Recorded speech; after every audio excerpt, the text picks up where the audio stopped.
அடுத்ததாக இயக்குனர் மிஷ்கின் அவர்களை அன்போடு பேச அழைக்கிறோம்.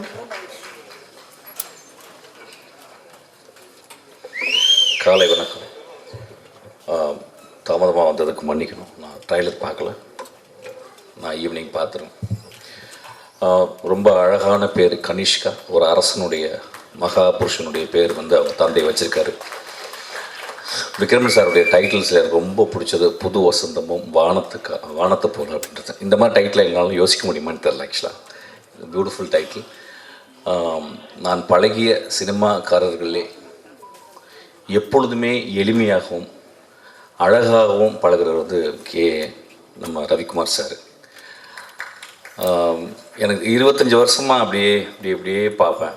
எப்போயாவது ஒரு வருஷத்துக்கு 2 தடவை தான் மீட் பண்ணுவேன். அவ்வளோ எளிமையாக, அவ்வளோ ரொம்ப extraordinary human being sir. Thank you so much for being very extraordinary.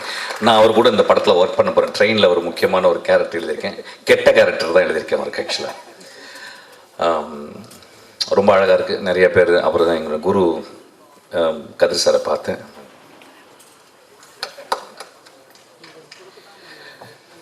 இங்கே பார்த்தீங்கன்னா நிறைய குருக்கள் இருக்காங்க. நான் வாழ்நாளில் வந்து எப்பயாவது ஒரு தருணம் தான் அந்த மாதிரி எல்லா குருக்களையும் பார்க்க முடியும். நான் ஒரு புத்தக கடையில் ஒர்க் பண்ணும்போது என் குரு என்னை அடையாளப்படுத்தி என்னை கண்டுபிடிச்சி கூப்பிட்டு போனார். அவருக்கு ஒரு கிளாப் அடிங்க கதிர் சார்.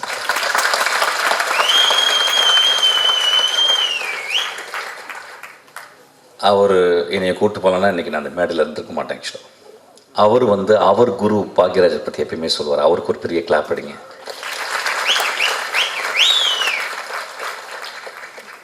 ஒரு குரு இன்னொரு குருவை உருவாக்கி கொண்டே இருக்கிறது. இந்த ஒரு தொடர்ச்சி வந்து ரொம்ப அழகானது. அப்படி தான் கனிஷ்கா நீயும் வரணும்னு நினைக்கிறேன். ஆக்சுவலாக நான் வந்து ஒரு படம் ஒர்க் பண்ணும்போது அதில் வந்து சரத்குமார் சார் இருந்தார். ஆக்சுவலாக டக்குன்னு என்னை கண்டுபிடிச்சார். ஏதோ துருன்னு இருப்பேன், ஓடிக்கிட்டே இருப்பேன். ஆக்சுவலி இங்கே வான்னு கூப்பிட்டு அவருடைய அப்போ ஒரு பெரிய செல் வச்சுருப்பார். ஆக்சுவலி அந்த செல்லை கடையில் கொடுத்து பத்திரமா வச்சுக்க அப்படிம்பார். ஒரு வேளை என்னை மட்டும் தான் நம்பியிருக்கான்னு நினைக்கிறேன். அந்த டைமில் அந்த செல் பெரிய செல்லாக இருக்கும். ஆக்சுவலாக அப்புறம் கூடவே இருப்பேன். ஆக்சுவலாக கூடவே இருந்து அதுக்கப்புறம் அந்த படத்தில் ஒரு 13 சீன் எழுதுறதுக்கு எனக்கு வந்து வின்சென்ட் செல்வா என்னுடைய குரு எனக்கு வாய்ப்பு கொடுத்தாரு. அப்போ வந்து நான் சரத்குமார் சார் ரொம்ப அவ்வளோ அன்போடு பழகுவார். அவருக்காக எழுதுனது தான் நான் ஒரு கதை தான் துப்பறிவாளனாக மாறிச்சு. அவருக்கு நான் வந்து சங்கர்லால் துப்பறிகிறார்னு ஒரு கதை எழுதினேன். அது ஏதோ ஒரு வகையில் அந்த கதையை வந்து என்னால் பண்ண முடியல. அதுக்கப்புறம் தான் அது விஷாலுக்கு போயிட்டு துப்பறிவாளனாக மாறிச்சு. Thank you so much sir. உங்களை பார்த்தது ரொம்ப சந்தோஷம். நிறைய பேர் இங்கே நான் பார்த்தது ரொம்ப சந்தோஷம். போன மேடையில் வந்து நான் வந்து சினிமாவுக்கு போங்க, கோயிலுக்கு போகாதீங்க அப்படின்னு சொன்னதை வந்து ஒரு பெரிய கான்ட்ரவர்ஷியலாக எடுத்துக்கிட்டாங்க. ஐயா, கோவில்ன்றது நான் சர்ச்சும் மசூதியும் சேர்த்து தான் சொன்னேன். நான் நான் பிறந்த குடும்பம் ஒரு இந்து குடும்பம், நான் வளர்ந்த குடும்பம் ஒரு முஸ்லீம் குடும்பம், நான் கல்யாணம் செய்த மனைவி ஒரு கிறிஸ்டியன். நான் ஏன் கோவிலுக்கு போவாதீங்க அப்படின்னு சொல்லுறது, கோவிலுக்கு காலையிலே போயிடுறீங்க. காலைல எந்திரிச்ச உடனே அம்மாவை பார்க்குறோம், காலைல எந்திரிச்ச உடனே அப்பாவை பார்க்குறோம், காலைல எந்திரிச்ச உடனே நம்மளுடைய உறவுகளை பார்க்குறோம். கோவில் தான் அது. ஆக்சுவலாக நான் ஏன் தியேட்டருக்கு போகணும்னு சொன்னீங்கன்னா, இன்றைக்கி தியேட்டர் வெறிச்சோடி கிடக்கு. இது வந்து நிஜம். இது நிஜம். ஏன் அப்படின்னா எல்லாருடைய வாழ்க்கையுமே ஒரு வீடியோக்குள்ளே, ஒரு செல்லுக்குள்ளே, ஒரு ரிமோட் கண்ட்ரோலுக்குள்ளே வந்து ஒரு வினாடிக்கு 30 சேனலை மாற்றக்கூடிய அளவுக்கு மாறிடுச்சு.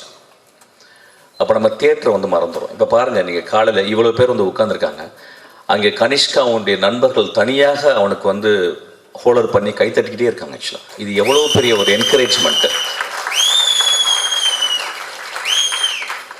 நான் ஏன் கோவில், சர்ச்சு, மசூதியை விட தியேட்டர் முக்கியம் அப்படின்றது எப்படி சொல்லணும்னா, ஒரு சினிமா ஒரே ஒரு காட்சி பார்க்குறேன்.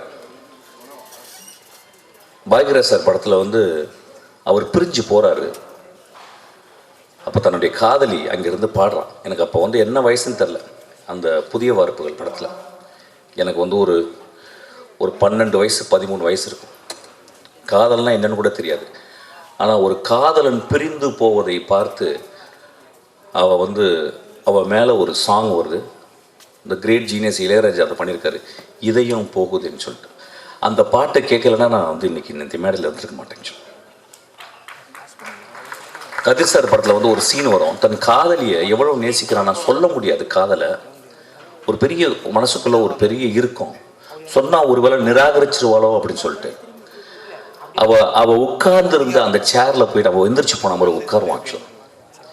காதலை மிக எளிமையாகவும் வலிமையாகவும் அழகாகவும் சொன்னவர் எங்கள் குரு. ஆக்சுவலி நான் ஏன் கோவிலுக்கு போகிறது, சர்ச்சுக்கு போகிறது, மசூதிக்கு போகிறத விட கோவிலுக்கு போகிறது, தியேட்டருக்கு போகணுன்னு சொல்கிறேன்னா, மகேந்திரன் ஒரு படத்தில் எழுதுறாரு, கடைசி காட்சியில் மோசமான மனிதன் வாழ்நாள் முழுவதும் மோசமாக இருந்து கொண்டே இருக்கிறான். அவன் கடைசி நாள் வந்து அந்த ஊரே அவனை நின்றுக்கிட்டு இருக்கு கொலை செய்யணும்னு. அந்த கொலைகாரன் சொல்கிறான், அந்த மோசமான மனிதன் சொல்கிறான், எனக்கு என் வாழ்க்கையில் எவ்வளவோ தப்பு பண்ணிட்டேன், எவ்வளவோ கஷ்டம் கொடுத்துட்டேன், ஆனால் ரொம்ப கஷ்டப்படுறது இன்னைக்கு ஒட்டுமொத்த ஊருக்காரனையும் நான் கெட்டவனா மாற்றிட்டேனேன்னு சொல்கிறான்.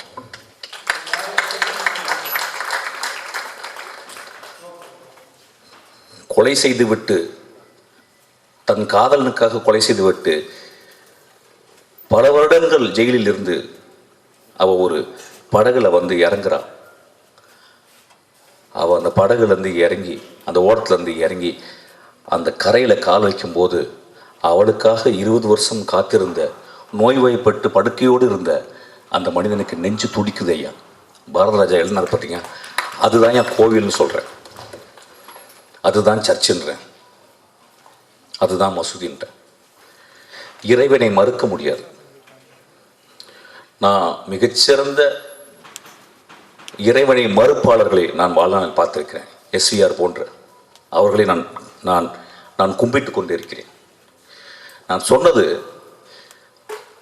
ஒரு 2 பேரை உட்காந்து ஒரு வீட்டில் டிவி பார்க்கலாம், ஆனால் ஒரு பெரிய ஸ்பெக்டக்கல், ஒரு தோனி ஆடுறதை வந்து கிட்டத்தட்ட லட்சக்கணக்கான போய் நேராக பார்த்தா தான் அது ஒரு பெரிய செலிப்ரேஷன். அது மாதிரி முதல் செலிப்ரேஷன் வந்து தியேட்டர். ஒரு 5000 வருஷத்துக்கு முந்தி கிரீக் தியேட்டரில் இது வரைக்கும் 9000 நாடகங்கள் எழுதப்பட்டிருக்கிறான். மொத்தம் 33 தியேட்டர் பிளே தான் இப்போ அவைலபிள் இருக்கு எக்ஸ்டென்ட்டாக. அப்போ எத்தனை பேர் வந்து பார்ப்பாங்களாம்? 16000 பேர் வந்து தியேட்டரை பார்ப்பாங்களாம். ஏன் தியேட்டர் போகணும் அப்படின்றது வந்து எப்படின்னா, இந்த காலகட்டத்தில் நம்ம எவ்வளவு உறவுகளை தெரிஞ்சிருக்கோம். இன்னைக்கு என்ன ரொம்ப அழகானதுன்னா, இந்த விக்ரமன் சாரும் இன்னைக்கு வந்து கே.எஸ். ரவிக்குமார் சார் வந்தோடனே இந்த ஒட்டுமொத்த தமிழ் சினிமாவும் இங்கே வந்து உட்கார்ந்துருக்கிறது காரணம் என்னன்னு கேட்டிங்கன்னா, இந்த 2 தெய்வங்களுக்காக தான். ஆக்சுவலாக கோவிலில் மட்டும், மசூதியில் மட்டும், சர்ச்சில் மட்டும் தெய்வங்கள் இல்லையா, மிகப்பெரிய எழுத்தாளர், மிகச்சிறந்த எழுத்தாளர். வானத்தை போல அப்படின்ற ஒரு டைட்டில் ஒரு கலைஞன் மட்டும்தாங்க எழுத முடியும். ஒரு பொயட்ரிங்க அது. வானத்தை போல வாழ்கடான்னு சொல்றான். வாழ்க்கையில் எப்பொழுதும் சோகங்கள் இருக்கும், புது வசந்தம் வீசும் ஐயா அப்படின்னு சொல்றான். ஒரு எழுத்தாளனும் ஒரு திரைப்பட சிற்பியும் மட்டும்தான் சொல்ல முடியும். கோவிலும் சர்ச்சும் மசூதியும் ஸ்பிரிச்சுவல் என்கொயரி பண்றது, சினிமா தியேட்டர்கள் மாரல் என்கொயரி பண்றது. இன்னைக்கு ஸ்பிரிச்சுவல் என்கொயரியை விட மாரல் என்கொயரி தேவைன்னு கேட்குறேன். அதுக்காக தான் நான் லாஸ்ட் டைம் அப்படி சொன்னேன். அதாவது ஒட்டுமொத்தமாக ஒரு மேடையில் பேசும்போது 10 நிமிஷத்தில் ரொம்ப பேச முடியாது, விலாவரியாக பேச முடியாது. அதை தட்டையாக எடுத்துக்கொண்டு, ஒத்தை கருத்தாக எடுத்துக்கொண்டு அதை அப்படி சாடாதீங்கய்யா. என்னுடைய படங்கள் தேவதைகளையும் மகா மனிதர்களையும் மட்டுமே சொல்லிக் கொண்டிருக்கின்றன. இங்க இருக்க எல்லாருமே அப்படித்தான். இன்னைக்கு நான் வந்தது 3 தடவை எனக்கு விக்ரமன் சார் எவ்வளோ பெரிய டேரக்டர், எனக்கு 3 தடவை அவர் வந்து எனக்கு மெசேஜ் பண்ணுறாரு, கால் பண்ணுறாரு. அப்புறம் கே.எஸ். ரவிக்குமார் சார், இது மிக அழகான ஒரு மேடை. பார்த்திபன் சார் வந்து கேட்டார், என்ன பேச போகிறீங்கன்னு நான் யோசிக்கிறேன்னு கேட்டார். நான் பார்த்திபன் சாரை பற்றி என்னுடைய லாஸ்ட் பர்த்டேக்கு நான் கூப்பிட்டேன். பார்த்திபன் சார் வந்து ஒரு சின்ன கிஃப்ட் கொடுத்துட்டு போயிட்டார். அதுக்கப்புறம் ஒரு சின்ன பதிவு போட்டிருந்தார்.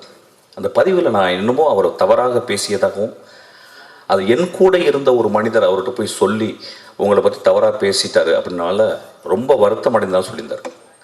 அவர் இருக்கும்போது பேசணும்னு நினச்சேன். ஒருவேளை நான் அப்படி பேசியிருக்கலாம் ஐயா. நான் தனி அலையில் இருக்கும் பொழுது நான் இளையராஜாவையும் மணிரத்னத்தையும் விமர்சிக்கிறதுக்கு தகுதி எனக்கு இருக்கு, உரிமை இருக்கு. நம்ம வீட்டில் எல்லாரும் பண்ணுறது தான். நான் என்ன பேசுறேன்னு தெரியல, ஆனால் உங்கள் புதிய பாதையை நான் எப்பொழுதுமே நான் கோவிலாக கும்பிட்டு கொண்டே இருப்பேன் ஐயா. நீங்கள் ஒரு மகா சிருஷ்டிகர்த்தா. ஒவ்வொரு படத்தையும் நீங்கள் ஏதாவது ஒன்று ஆடியன்ஸ் கொடுக்கணும்னு யோசிச்சுக்கிட்டே இருக்கீங்க. நீங்களும் ஒரு கடவுள் தான். ஒருவேளை நான் தெரியாமல் ஏதாவது பேசியிருந்தால் நான் மன்னிப்பு கோருகிறேன். அப்படி பேசியிருக்க மாட்டேன். ஒரு மனிதனை பற்றி இன்னொரு மனிதனிடம் போயிட்டு அவன் இப்படி பேசினா அப்படி பேசினான்னு தயவுசெய்து நம்பாதீங்க. அவன் கடுமையான கோழை. அவன் என்னிடம் எந்திரித்து நான் தப்பாக பேசும்போது நீ தப்பாக பேசிட்ட அப்படின்னு சொல்லியிருந்தா அவன் நல்லவன். ஸோ கோழைகளின் வார்த்தைகளை நம்பாதீர்கள். நான் சொன்னேன்னா என்னன்னு தெரியல, பட் இருந்தாலும் நான் மன்னிப்பு கேட்டுக்கிறேன். உங்களை நான் உங்கள் படங்களை விமர்சிக்கிறதுக்கு என் தனி அறையில் எனக்கு உரிமை இருக்குது. கே.எஸ். ரவிக்குமார் சார் ஜாலியாக எடுப்பார் அப்படின்றது எனக்கு உரிமை இருக்குது. மிஷ்கின் பிளாக்காகவே எடுப்பான் அப்படின்னு சொல்கிறதுக்கு உரிமை இருக்குது. பெரிய மயிர் மாதிரி பேசுகிறான் அப்படின்னு சொல்கிறதுக்கு உரிமை இருக்குது. நேரில் பேசும்போது நம்மலாம் ரொம்ப சொந்தக்காரங்க, நம்மலாம் குடும்பத்தை தான். ஸோ அதனால் இதை நான் பதிவு பண்ணிக்கிறேன். ரொம்ப அழகான ஒரு மாலை இது, காலை. கனிஷ்கா, உனக்கு பெரிய ரெஸ்பான்சிபிலிட்டி இருக்குது. பெரிய பெரிய ஆளுங்களாம் உன்னை வாழ்த்திருக்காங்க. நான் ட்ரைலர் பார்க்கல, நிச்சயம் இந்த படம் நல்லா வரும். ஏன்னா இந்த 2 கிரேட் சோல்ஸு உன் பின்னாடி இருக்கிறாங்க. ஆக்சுவலாக இயக்குநர்களுக்கு வாழ்த்துக்கள், சத்யாவுக்கு வாழ்த்துக்கள். Thank you so much. இந்த படம் பெரிய வெற்றி அடையணும். எல்லோரும் போய் தியேட்டரில் பார்க்கணும். தயவுசெய்து ரிமோட் கண்ட்ரோலில் பார்க்காதீங்க, தியேட்டரில் பார்க்கணும்னு கேட்டுக்கிறேன். ஒரு சின்ன அழகான ஒரு விஷயம் சொல்கிறேன். ஒரு சினிமா ஏன் ரொம்ப அழகானது அப்படின்னு சொல்கிறேன்னா, அமர் சிங் சம்கிலான்னு சொல்லிட்டு ஒரு படம், அதில் ஏஆர் ரஹ்மானுடைய ஒரு பாட்டு, அப்படின்னு ஒரு பாட்டு 10 நாள் அதை கேட்டுக்கிட்டே இருக்கேன். அது எப்படி தான் இருக்கு. எனக்கு சின்ன வயசில் எங்கள் வீட்டில் பொங்கலுக்கு வெள்ளை அடிச்சிருவாங்க. வெள்ளை அடிச்சு உட்காந்துருக்கும்போது எல்லாம் பார்த்தா எல்லாம் வெள்ளையாக இருக்கும், நம்ம மட்டும் உள்ள அழுக்காக இருப்போம். ஒரு இசைக்கலைஞன் ஒரு எக்ஸ்ட்ரானரியான நோட்ஸை கொண்டு கோர்த்து ஒரு எக்ஸ்ட்ரானரியாக மியூசிக் போட்டிருக்கான். இந்த டிகேடின் மிகச்சிறந்த பாடல் நான் சொல்லுவேன். அந்த பாட்டை கேளுங்கன்னு கேட்பேன். இதுதான் சொல்கிறேன், கோவிலுக்கும் சர்ச்சுக்கும் மசூதிக்கு மட்டும் போகணுன்னு போங்க, தியேட்டருக்கு அடிக்கடி போங்க. Thank you so much. மிக்க மிக்க நன்றி சார். அடுத்ததாக இயக்குனர் பி. வாசு அவர்களை அன்போடு பேச அழைக்கிறோம்.